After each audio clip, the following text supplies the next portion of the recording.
I think in customer experience, you actually find out who your customer is, and you actually get to learn what their voice is, what their concerns are, what their needs are.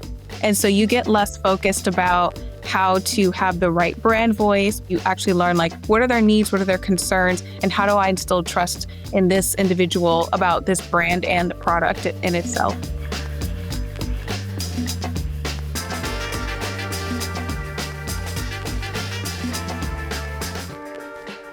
Welcome back to How to Love a Customer, the show where we dive into the wild, wonderful, and sometimes downright weird world of customer experience.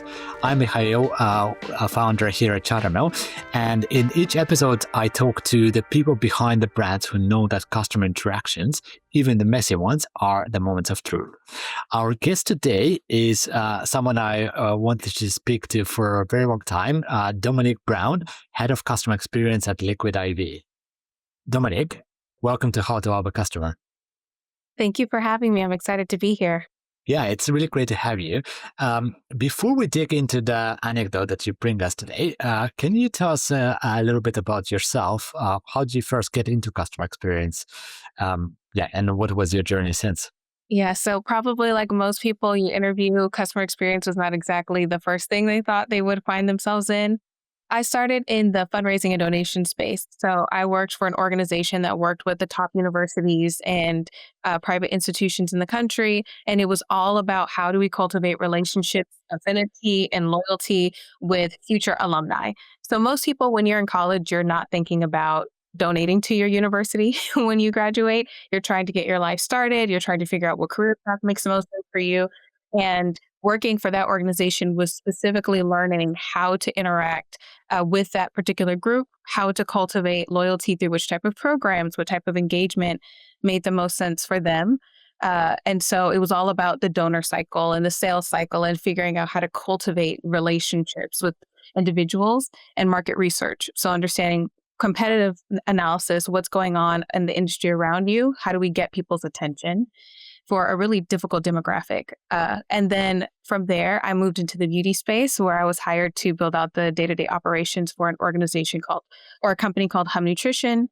And then I built out their day-to-day operations. And it was really learning the customer and learning who the customer was, how to build out customer service for luxury clientele, because it was all a subscription membership-based model. And so I was in the day-to-day on CSAT and understanding the data, the analytics, the team training, understanding how do we build a voice that resonated with our consumer. And from there, I was recruited and have been working with Liquid IV for the past almost 7 years now. Can you tell us, those of us who maybe haven't come into contact with Liquid IV, what does the company do, and maybe a little bit of the story as well? Yeah, so Liquid IV was founded in late 2012. They had their first product hit the market in 2013, but they're essentially a health and wellness company that is focused on improving the quality of life and the vitality of life through daily hydration. So we have a product called Hydration Multiplier, which is an electrolyte powder mix. And then we also have energy products, immune products. We have a line extension for sugar-free. And so essentially, we focus on providing daily hydration for everyone through our electrolyte powder mixes, and then also increasing clean water access through our give back and our impact missions. Wow, that's really exciting. And what does your role looks like inside of Liquid IV? You know, customer experience is one of those disciplines that means very different things in different companies. So yeah, what does the customer experience team at Liquid IV look like, and what does a day in the life look like? Yeah, so as the head of customer experience, I oversee the customer support operations side for our omni-channel business. So that's D2C, but also some of our retail as well. So making sure there's a consistent experience across the board, making sure there's consistent product education, but also our customer contact channels. So social media, email, phone call, what's the strategy there, and aligning that with big moments within the company and making sure that we are meeting the expectations of our customers. The other portion of my role is what I call voice of customer feedback. So it's figuring out how to democratize all of the data points, the analytics, what are customers actually saying across all of our channels to drive continuous improvement across the entire organization. So I partner with quality assurance, with regulatory, marketing, our sales team, our fulfillment and operations team, just to ensure that all of the voice of the customer is represented in every function in the business. And presumably product, designing those hydration solutions as well. Absolutely. Definitely. We take the customer feedback and then we share that with our innovation teams as well. So we've had some of our customer feedback land in new product launches. Like from what you're saying, it sounds like most of the communication with customers is sort of direct to consumer. Is it more subscription or more sort of one-off purchases that you see? Yeah, honestly, it's both, but we get a lot of product questions as well, just because if you look at the back of Liquid IV packaging, the phone number that my team manages is there. So we get customers from Walmart, from Target, from Costco, Kroger, Sam's Club, any of our major retailers, people purchase, they will call in and want to speak to our team about product questions to understand like what's the best usage occasion. But for the D2C side, it really can vary. So sometimes it's subscription questions, membership questions, again, product questions, just assisting. So more like customer service oriented action on D2C side, and then retail a lot more product specific and questions about like product ingredients or product use cases. Awesome. And Dominic, you were there from relatively early days, as far as I understand. How have you seen this, approach to customer experience change as Liquid IV went from, a D2C upstart, where a lot of the companies failed, I think, right, to becoming such a big brand and part of Unilever. Has anything changed with and being sold in places like Walmart and so on?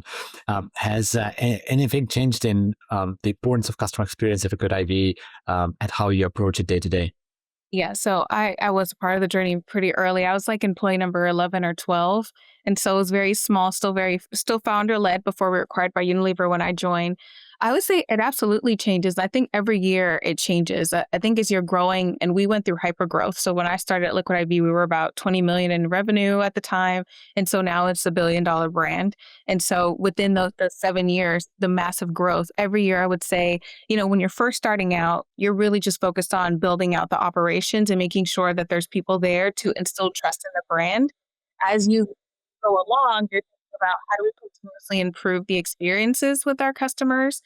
You're thinking about how do we use that voice of customer feedback? Which systems do we have that are sustainable for growth? Partnering with the right people and the right systems and the right technology in order to drive continuous momentum in the brand, because no 2 years look exactly alike. Like I think even in 2025, it's a totally different team than what we had in 2024 in terms of just our process improvement, just in terms of our agility. We're constantly improving. So I would say that's been the major thing. Also working with a Unilever brand, you have more visibility. So listening to that voice of the customer is even more important, because you have to understand like where are the pain points in the market, not just within your product and your brand, but also competitive, right? Like I think when I started in 2019, like no one knew Liquid IV. No one really knew what a powdered hydration electrolyte product was. And then now all of a sudden I go to conferences or I'm out about and people are like, oh my goodness, I love Liquid IV. And they tell me their personal stories. So because of that visibility, we have to be even more in tune and on the ground about what exactly customers are saying everywhere, not just D2C channels when they're reaching out, but what are they saying on Google? What are they saying on Reddit? What are they saying on our retail channel? Just all across the board. Yeah. And any specific like challenges that, like an outsider to the space maybe would not think as much about, but something that is really important in delivering stellar customer experience in this space? Oh, yeah. Absolutely. I think in the CPG space, we're a product that people put in their bodies. People are very specific about what they're putting in their bodies as a health and wellness product. And so I think marketing and I think all the research, you have an idea of who you're selling to and who you think your customer is. I think in customer experience, you actually find out who your customer is and you actually get to learn what their voice is, what their concerns are, what their needs are. And so you get less focused about how to have the right brand voice, whether that's like fun or exciting or cheeky or whatever that thought process is, when talking to the customer, a little more playful, or even if it's very serious in tone and you actually learn like, what are their needs? What are their concerns? And how do I instill trust in this individual about this brand and the product in itself? I think that's very unique to CPG, and it changes because you're always aware of what is going on in the market. So, for example, there could be an ingredient tomorrow that someone writes a news article about that everyone is concerned about. And then now all of a sudden you get hundreds or even thousands of inquiries saying, we need explanations as to why you're including this. And so then we have to constantly meet those customer expectations across the board, not just in customer experience, but how we're developing the product, how we're innovating the product, how we talk about our ingredients in general. So you have to be very close to what consumers are saying, because it's not just your brand, but what the brand perception is from the customer's end. Yeah, yeah, and I know we are going to talk about this a little bit later. So, yeah, super interesting. I think, yeah, anything to do with health and wellness is just, it's so central to people that the stakes are higher, essentially, and you might think you're, just selling something, through e-commerce, but in fact, it's very different to selling, clothing or beauty products or things like that. Absolutely. Awesome. Dominic, thanks for that deep dive into the space. Now, let's shift gears a little bit and talk about the customer story that you bring us, which is actually very relevant to what you were just talking about. So what happened and what made it a story that you'll never forget? So this was very early on when I just started at Liquid IV. I would say I'd been in the role maybe a couple of months. And when I first started, it was just me. So I was hired to build the team from 0 to 1. And we didn't have any other customer service agents. I was really in the inbox every single day, talking to and learning and getting to know our customers. And at the time, I was overseeing all of our channels again. So social media, email, phone call, chat. There was one customer that reached out and asked a question through Facebook Messenger. And so I thought, okay, I came from the beauty space. I understand that like your brand voice on social media is really important in differentiation. So because we had this playful energy to our overall brand at Liquid IV, I thought, okay, when I talk to this customer, like I'm going to give them a really great response. It's going to be very fun and engaging. This customer asked a question about the product, but they didn't mention a specific medical condition they had. They mentioned a symptom of the medical condition that I was not familiar with. And so I gave them a playful, but a very, now that I look back on it, generic brand response, product response to this customer. And this customer got very upset. Like immediately after I sent my response, maybe within a minute or two, she calls our customer service line and she's telling me, she's going off saying, whoever responded to your social media comments, this person is not good at their job. She's just insulting me and just telling me all the things that I did wrong. And at the time I'm on the phone and I'm thinking, oh, it's just me. So I'm listening and taking all this feedback in. And, in the moment, my thought process was, okay, so this is who I thought our customer was based off of, what I've been talking to with individuals, what I've been seeing through our social media, what I've been hearing in the marketing conversations and through the leadership team meetings. This is actually who the customer is. This is an opportunity for me to learn a different way to engage with this customer. And on the phone, the only thing I was thinking about in that moment was how do I create confidence with this customer, again, in our product? Because I gave them such what I look at now as a dismissive answer and understand why the answer was not the right answer for the customer.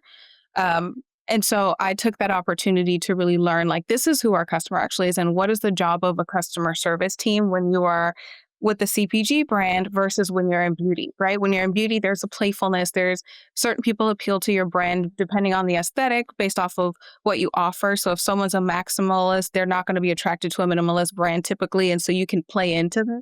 When you're talking about CPG and hydration, that's for everyone. So you don't know who you're going to talk to on the phone. You could talk to a college athlete. You could be talking to someone who's 70 years old and they're using this to manage some symptoms of dehydration. So in that moment, I learned that instilling trust with the product was the most important thing and the most important direction to take the team. So it influenced a lot of how I built out the customer experience team and the voice of customer program for the next 6.5 years in my journey at Liquid IV.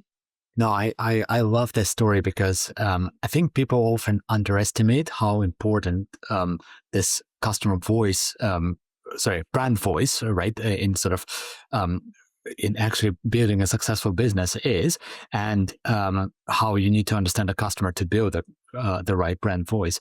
There is a story I love from the early days of Chattermill, which I just love sharing every chance I get. That we had a customer who was building a kind of financial advice chatbot. It's actually a very successful company today, and they realized that their target sector was Gen Z, essentially. I don't think there was a term at the time, but basically young audience. And what they realized from there was that the voice that worked well for them is to, in some cases, to be like kind of playful, maybe even sort of what many people would consider over the edge of being playful. And one of the kind of insights that came out of it was a feature they developed where the chatbot would almost berate a customer for how poorly they're managing their money. And it turned out like for their target audience, this worked amazingly well. If a big bank tried to build something like that, it would be a disaster, probably. Dominique, let's break it down a little bit. So how does this work at scale now? Obviously, like you now have presumably lots of human agents. I'm guessing some AI agents as well. We are gonna go into that a little bit more, but feel free to give us a perspective on that today. So how do you keep this sort of personality, this customer voice going at the scale you're at today? Yes. I think from the moment that customers are reaching out to you, you're accumulating data about the customer. And it's what are their concerns? What are they thinking about? What pain points do they have with understanding your product and education? So I think it really starts with, when we're talking about listening to the voice of the customer, really building out voice of customer programs and having places where you're tracking data and building systems to do that. I think that's the foundation in which it starts. And then as you're talking about building long-term, it's understanding, like, as you accumulate more information, like what are those major trends that you can identify and build around? We know that, just through historical data, customers are more likely to reach out with negative feedback than positive. And so I embrace all of it. I take it as information and opportunities to learn and continuously improve on the model in which we have. So never getting attached to just one specific idea or way of doing something. And how that plays out is like, if we're understanding the major concerns, then maybe we're describing the product this way, but we're finding people are using it this other way. Like maybe there's an opportunity for product education around not just how we think the customer is going to use the product, but how they're actually using it. And so that informs so much of like how we build out like early days. And I think even now I'm still very influential in like what kind of product education we have, what kind of FAQs do we share across our PDPs, not just on, liquidiv.com, but through Amazon and even on some of our retail sites. A lot of that starts with customer service, customer experience. What are people saying? What do people want to know about? And then that translates to other channels as well. So I think when it comes to like your voice of customer, and then you have those moments, those light bulb moments where the customer is like, you handled this the wrong way, and we embrace it and focus on instilling trust, then you use that to identify trends as you continue to talk to customers, and you build out your voice that way, and you build out your product FAQs, you build out your website and your PDPs based off of like what customers are actually engaging with in the product. And that helps to instill that trust long term. So it's a systemic way of thinking in general. Like we're always starting with saying like, where did we go wrong the last time? Where is the customer reaching out to us that maybe we're not meeting them? And sometimes that can come in how they're asking questions, what channels they're reaching out and asking questions on.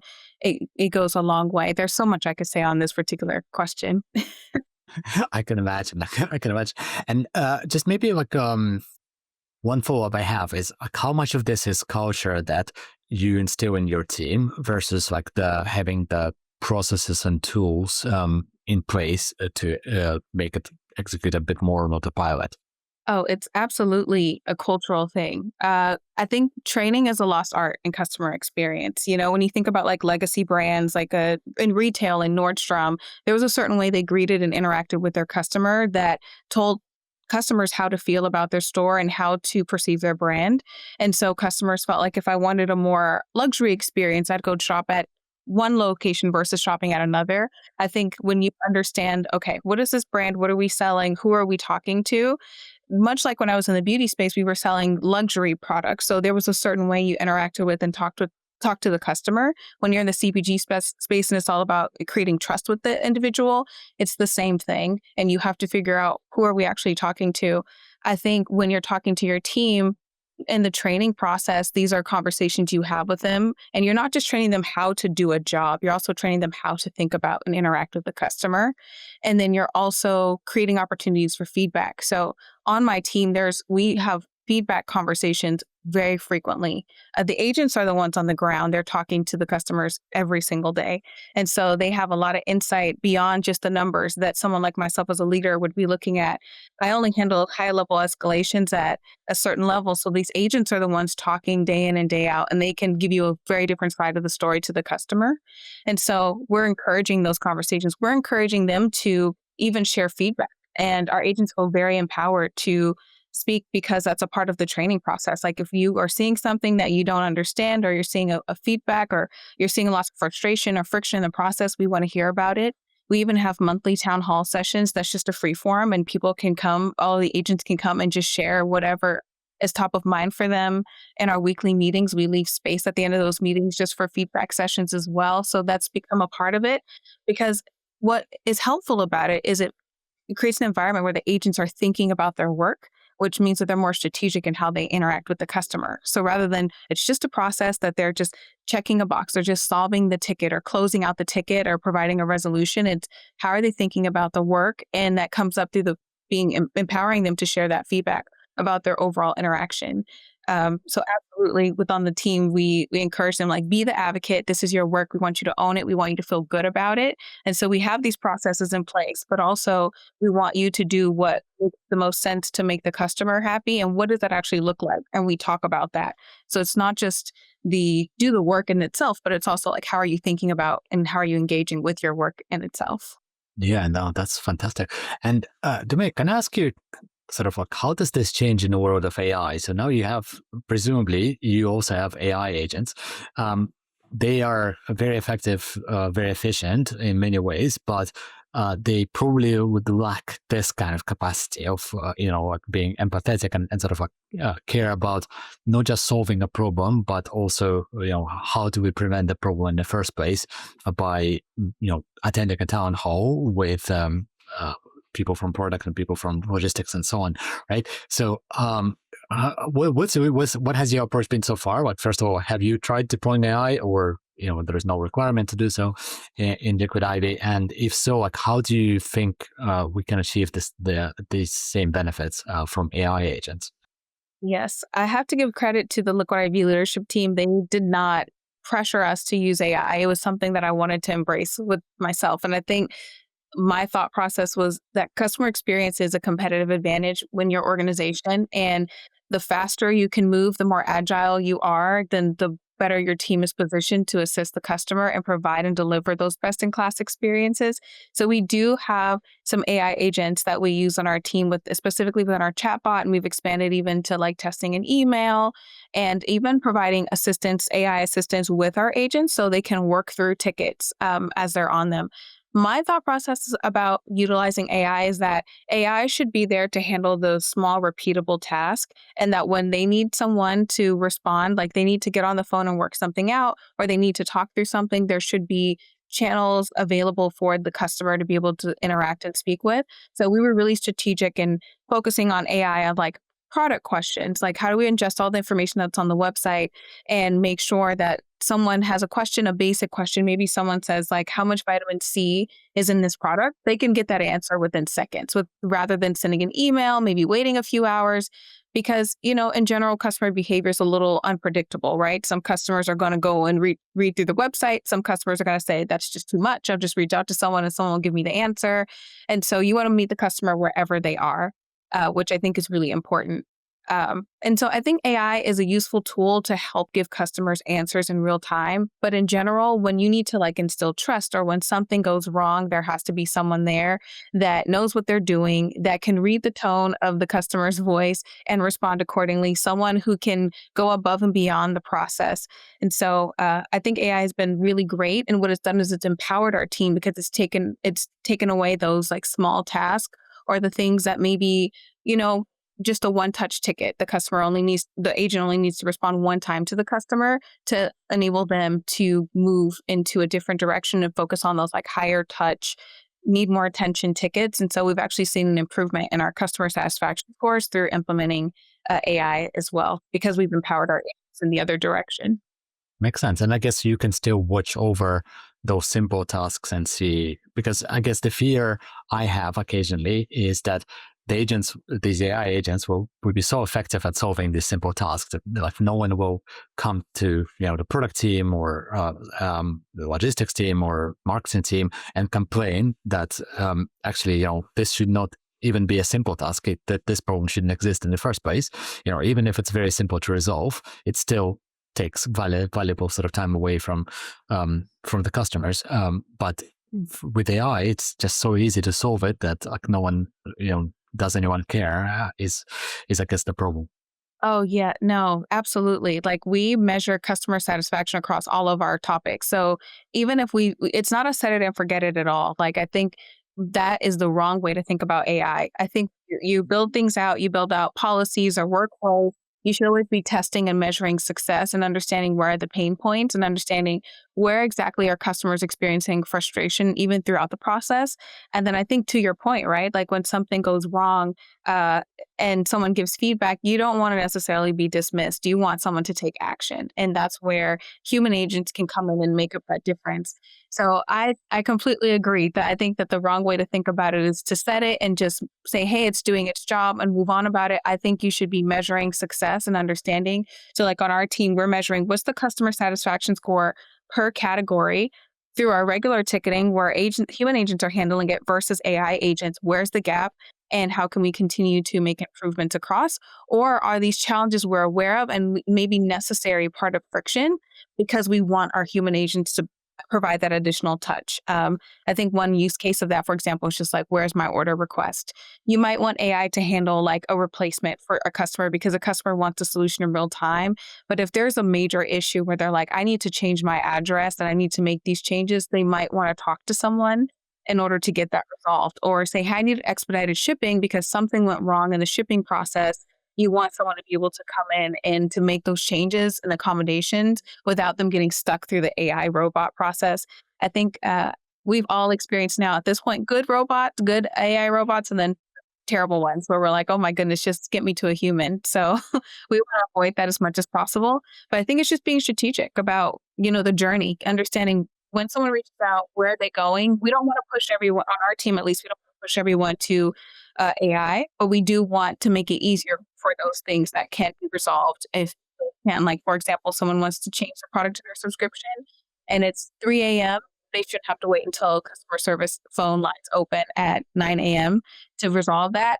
If they want to on their phone, they can do the AI chatbot. So it's about making the customers' lives easier. And I think that comes from when your leadership empowers you to use AI to experiment rather than putting a quota on how many people need to be in seats. So I would give credit to the Liquid IV team for being very open to what that process could look like.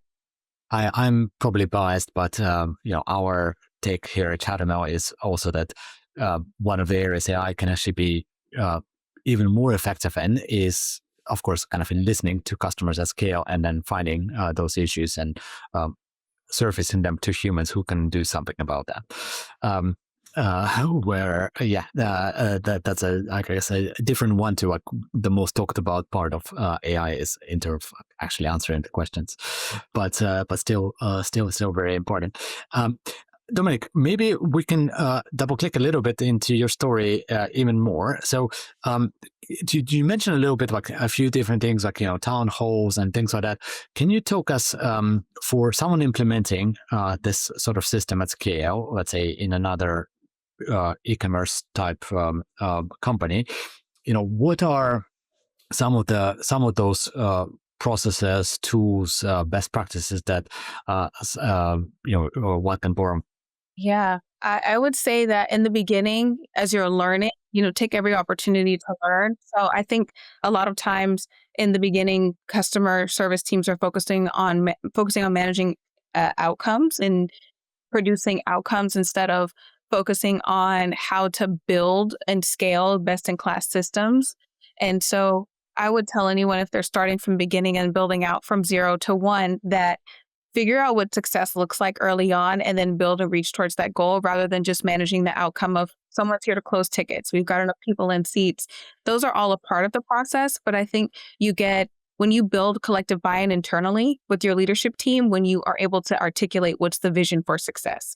And so it's a different conversation rather than we're swamped, we need another person. Hey, this is what we're looking to achieve. These are the KPIs we're looking to measure. So get very clear about what success looks like early on. And then I would say tools and systems. We've switched over the years, but I would definitely say like we're using like Zendesk, we're using Codif AI, which has helped us with our AI chatbot. We've been using Hotjar for like surveys and for analytics. We're continuing to evolve, and there's so much more that we're using as well, like Loop Returns and then Yogi, but we're looking to expand our voice of customer platforms right now as well. That's a huge part of us. I love what you mentioned earlier about AI and using that also to tell humans what to do. I think that's where there's the biggest opportunity is, in my opinion, is that like there's so much data at a certain point when your business is grown and has matured to a certain level that it gets really hard to analyze that data. So investing in systems and technologies like Chattermill is something that will be amazing for you long term and empower you to grow for success and help you prioritize. Because if you're managing 250,000 tickets plus year, like we were at Liquid IV, then you definitely cannot see and analyze 250,000 tickets per year. You're going to need a little bit more assistance. So AI is helping to cut down that busy work to help leaders get more strategic and be able to move a lot faster. And then from a process perspective, I think using your voice of customer data is super helpful as well, right? Because as you're using these systems and these tools in place, then you're understanding where are the gaps in the process. Sometimes you are doing what you think makes the most sense, or maybe you put in a policy because you want to be competitive in the market, but is that actually what your customers are asking for? And the only way you'll know that is if you look at the data that you do have in place. So I would say being data-driven from the beginning is extremely important. It's not an afterthought. It's how you figure out who the customer is, how you actually figure out how to talk to the customer, and how you actually build processes that can impact not only the organization, but help you stay competitive as well. Customers do tell you what they don't like, and that is a gift. A lot of times, sometimes the feedback is looked at in a negative way, but I think it's a gift. They're telling you what they want so that they can stay with your brand. People don't leave feedback where they don't care. So they just move on and they go somewhere else. So if they're telling you what they want things to work out and they want the relationship to work out with you. And so how do you build that trust? You listen and you adjust and you continuously improve. Yeah. No, over the years, a lot of people have questioned if customers actually do leave feedback, and my experience has always been that for the brands that people care about, they definitely do, one way or another. It can be on Twitter, it can be on Reddit, it can be on Zendesk, but one way or another, people will get in touch if they're buying something important and they have an opinion. Awesome. Dominique, and maybe just shifting a little bit from tools into, are there, a couple, one or two sort of things that, you've introduced in terms of, like processes or cultures that, if you were starting it from scratch in a new company, you would definitely bring over? Yeah, I think it would probably be the tools of implementing the voice of customer tools earlier. In the early days of Liquid IV, I was definitely spending hours in Excel sheets and just to compile data, analyzing reviews versus tickets. And that took so much time. So definitely would be the first thing I would focus on is like establish the system, because that's how you scale in the first place, is understanding like, and we're talking about scaling, like businesses want to grow. They want to make more money. They want to reach more customers. How do you do that? And you put in the right infrastructure so that you have a solid foundation. And so that would definitely be the tools, would be the first thing I would say if I had to kind of start from scratch. And then the next thing I would say is just the team culture. So we embedded a surprise and delight function into our customer service team. So as we're thinking about our yearly strategy, we've already done our 2026 plan, like, what's going to happen in terms of next year for most of the year. And so in that, we have like specifically a function dedicated to like, how are we going to surprise and delight our customers this year? And I think that's something that in today's world, we have to think about earlier. The contingency plans. I think sometimes the focus is like the policy and what do we do when something goes wrong? But also like, how do we meet our customers and exceed their expectations and have that be a part of the conversation a lot earlier? There's so much that I would, probably do. I think that's a huge part of it as well, especially as you're brand building. You want to generate good and positive feedback and noise about your brand as much as possible. So when we see those reviews come through on our social media channels or even on like a Walmart.com and someone's like, I had an issue, I reached out to customer service, they went above and beyond. We're like, that's what we want because that builds that trust. That makes people say, I will go to them because I know if something goes wrong, they're going to take care of it. And I think it's not just the policy and the process. It's like, how are we enabling our team? So we have different moments in the year where we're like, this is how we're interpreting this policy. This is how we're relaxing on this. We're encouraging you if you read a ticket and something touches you because a customer shared a really personal detail, like feel free to send them something on behalf of us. And we give them like, we encourage you once a month. We encourage you a few times this month to do this for this particular customer or these kind of scenarios that show up. So I think that's the direction it's going because you're competing not just against your D2C channel, but like not only where customers can also buy your product too. So if they can purchase on iv.com, what's the experience on that versus buying on Amazon versus buying it in retail? And then you have to make sure that you're creating positive, consistent experiences across omni-channel. But then also your competitors, what are they offering that you're not able to offer? And there's always a new competitor that's willing to pop up and that knows your weaknesses. And so you've got to know your weaknesses before them and make plans accordingly to understand how you're going to pivot and continue to improve to keep winning the trust. Is there an example? No, I love this. First of all, just say I love this because I think a lot of my personal pet peeve in this space is that a lot of people only look at negatives about like what are the problems and what are customers complaining about, and they underestimate looking at the positives. Like what do people actually love about our business? What do they love about our agents and how we solve tickets? And sometimes you get a much bigger win from focusing on how do we amplify those great experiences rather than solve the problems of customers who would never return anyway, or maybe weren't the right customers for us to begin with. And it's a difference between like good and great companies that we see that the great ones, they somehow figured it out that like you do need to actually look at the positives, sometimes even ahead of the negatives.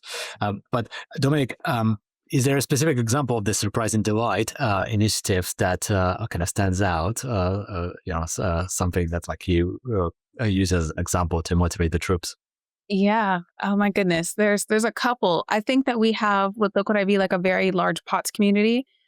So there are a lot of customers who have POTS who rely on our product for more than just, even though we're a beverage, right? So like you can go into the store, you can just, our product, you can take the powder electrolyte mix it into water. But there's a lot of people who use our product for like every day for health and vitality and literally improving their daily functioning. So there are people who rely on our product literally just to get up in the morning and for energy. And the POTS community, and in the earlier days, and I think even throughout now, we're thinking of a more formalized program now, but we would literally make accommodations for our POTS community.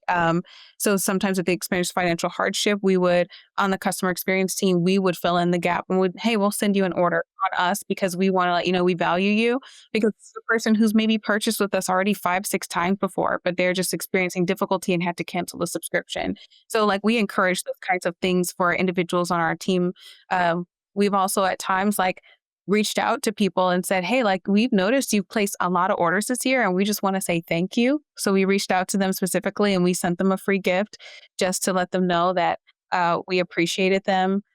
There's so many things. We have a bigger plan that's coming out in 2026 that I can't exactly share yet, but we just little things like that, like reaching out to the customer, meeting them where they are, giving them something more of what they love. We've even like sent something to someone before, like, hey, we have this new flavor. Are you interested in trying it? We just wanted to say thank you because you've been such a loyal customer with us.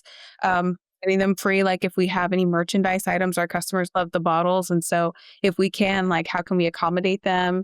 Or if it's a first time customer, like really give them a great experience. Something went wrong, like what can we do? We want to roll out the red carpet for this person. Like maybe the first order they forgot their merchandise item. We want to really take care of them. They forgot to add their gift with purchase to their order. So as much as we can within our limitations, because we don't have unlimited supply, we try to do what we can to like make the customer happy and feel cared for and really create that community. Well, I'm sure your customers and myself are excited to see what you come up with next year and when you make this, when you take this next level. Awesome, Dominic. Maybe to shift gears a little bit, our very exciting hot take round. So, I'm gonna ask a question. You can answer in something quick or expand in a little bit more detail. But let's see how it goes. So first of all, what is a customer experience trend or buzzword that you wish would retire? Oh my goodness. There's so many I could think of. I think the first one that comes to mind is that AI agents are going to replace human agents and that it's already here and everyone should be afraid. They're ringing the alarm on this, and I just don't think it's true. I think anyone who's actually using and building AI, it's highly experimental, and there's a lot of great things about it, and there's a lot of great ways to leverage it to improve and provide a best-in-class experience for the customer, like those actions in real time or like making it easier and more accessible, providing 24/7 customer support. But in general, there's still someone has to build it out, one. And then I would say two, people still want to talk to a human when something goes wrong or they just need a little extra trust when it comes to the product. And they need to kind of think through things through the phone or even on an email conversation. And so I don't think that AI is quite at that level. But if you were to look on LinkedIn and every news article, you would think that everyone is losing their jobs to AI. And there's been companies that have quick into the AI trend, and now they're backtracking and they're hiring people because they recognize that you do need people in those seats to continuously improve those processes. So while I think it's a great thing and I think it is super helpful, I also think that there's just the excitement is jumping before the outcomes and the success has proven itself yet. Yeah. No, I think we've all seen the same articles from Klarna and some of the other companies that went very far into this idea and then as you say backtracked a little bit. Absolutely makes sense. Dominic, and what is a brand that is an inspiration for you that you think is killing it in customer experience? Oh, wow. I feel like there's just because I'm in this seat, I always like liken it to like a chef when they go to a restaurant, they notice things that everyone else doesn't because they're in the space. I would say I kind of take a little bit of everything, but there's two large brands that I really like. I like Nike and I like also looking at like Banana Republic, Gap and understanding. I think they do a really good job of like their PDPs of providing information, but also like having product specialists there to answer questions about specific cases and also self-service options after purchase. I don't know if there's one brand I would say that's 100%, but that might be just my super hypercritical lens being in the space. I'm always thinking about what can be improved, but I like taking from different places and saying, okay, they do this really well versus this brand does this really well. And I think like building trust comes with transparency up front and having the right information in the right places. And so when I see that with a brand, it gets me really excited. No, this is exactly why we are asking this question is to find like what are the chefs in your analogy, who do they like in customer experience? Fantastic. And my last quick hot take question. What's one thing the industry, and feel free to pick either e-commerce, CPG, health, whatever you want, still gets wrong about customer experience? Oh my goodness. I think that there's a lot. I think I'll answer this in two parts. I would say one is thinking that there's just one way to measure success in customer experience. I think that's incorrect. I think that there's so many different data points that you need to consider. And so much that needs to be democratized. Like what's going to matter to your quality assurance team is not going to matter necessarily to your operations team, was not going to necessarily matter to executive leadership. So it's about tracking and measuring success multiple ways to tell the story, to understand where you need to drive impact as a CX leader within an organization. And I think sometimes there's these like debates and arguments about what's the right metric and what's the one thing we need to pay attention to. And I'm like, all of it. I know that's not the fun answer. I know that everyone's really busy, but realistically, you need to understand not just your first response times, but your resolution times, your CSAT, your NPS, your customer effort score. You need to also be doing touch points with the customer for multiple journeys, just because not every customer is coming in through the exact same journey, whether they're a subscriber, a member. So I would say that's just from a leader's perspective, I would say from the industry is not valuing CX as an executive or enterprise function early enough. I think sometimes people look at it as just operational. And I think there's so much information the customer is giving you about who they are, how they show up, what makes them purchase. And I think that you get some really great things in marketing and like consumer insights. But when you talk to the customer, you get a very different picture of actually what motivates them, what keeps them coming back, what makes them interested.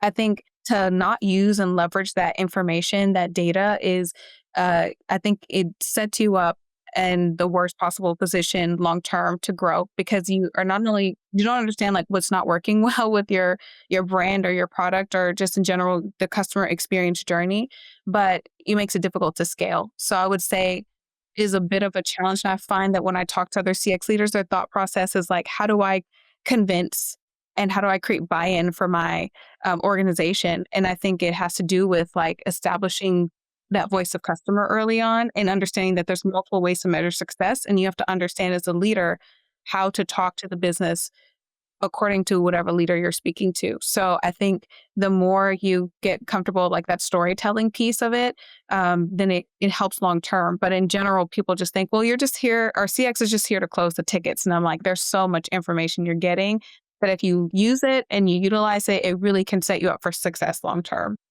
No, absolutely. I think that last point I couldn't agree more. But maybe just to ask you, Dominic, like if you say like, oh, there is no one metric to measure customer experience, which I agree with because every metric can be gamed to one.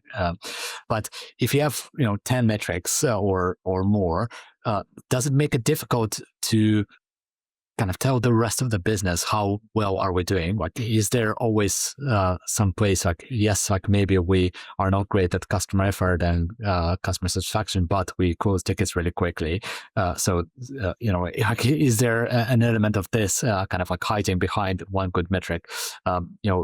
Is there a way to still make it simple to the business? Are we sort of on the right track or not? Yeah, I think so. I have something called a customer scorecard and it has four metrics on it that I democratize to the leadership team, the executive leadership team. And so that tracks our customer satisfaction scores, our NPS scores. It also tracks like what's our product review rating and trend analysis there. And also our first response times and resolution times. So I do think that there are like high level metrics. And so because it's been shared and like we do trend analysis on it. So they'll know, okay, last quarter we were here, this quarter we're here, this month we're here. Then I think that helps. I would say that it's more and I would encourage any leader, like get creative in how you ask the questions and how you design your surveys. I think I've seen sometimes brands will just track NPS because it's the hero metric, but they're not asking questions about who's even taking the NPS survey. And why are they targeting this person? So I think if you're clear on what NPS does, what is it measuring versus what CSAT is measuring and what CES customer effort score is measuring, it's even better. I would say those are the top three. And I think as you're designing those surveys, like don't be afraid. Like my NPS survey has more than one question. It has three. And then sometimes I might that, but it takes no more than a minute or a minute and a half to answer all the questions because sometimes I want a little more information about who you are and why you're taking it. With CSAT, it makes zero sense to measure CSAT if you're not also asking them like what exactly went wrong in the process. So I think it's now I have these three major metrics, right, about satisfaction and loyalty, but now I'm tracking like what is the actual feedback that's leading to those scores and making sure I'm telling the story about them. So yeah, you're totally right. Like I think I would overwhelm my leadership team if I'm like, here's all the 20 metrics I track and here's the answer. But I do pick the top 4 or 5 and then I share trends across those. So I'm able to say, this is what's affecting our CSAT negatively. This is what we're doing really well in. And this is how granular we can get about it. And so if you want to double click, we have the information here for you to look into. This is our first response time.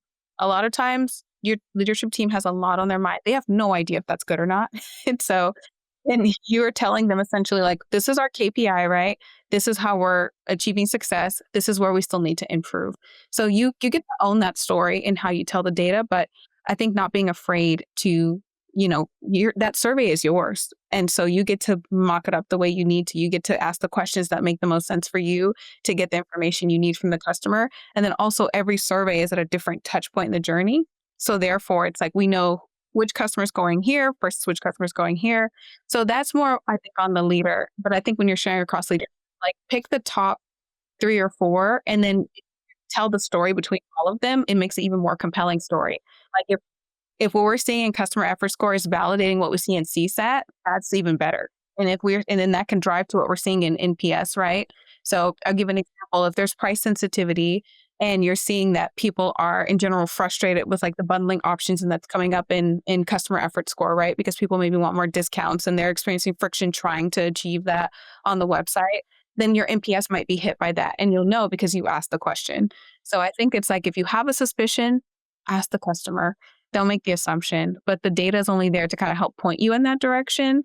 And then the granular analysis comes in that qualitative analysis. And I'm thankful for the systems that we use to kind of help paint that picture again, because most CX leaders don't have time to read 200,000 tickets or more in a year, but they can kind of leverage the data to point them in the right places. Domonique, thank you so much for being here and sharing your insights. We're pretty much out of time, but I love that we've, even in our hot take round, managed to find a lot of really actionable and deep topics. So much to take away from what you've shared. To our listeners, if you enjoyed this episode of How to Love a Customer, please hit subscribe, tell a friend, and join us next time for more stories that show the power of listening to your customers.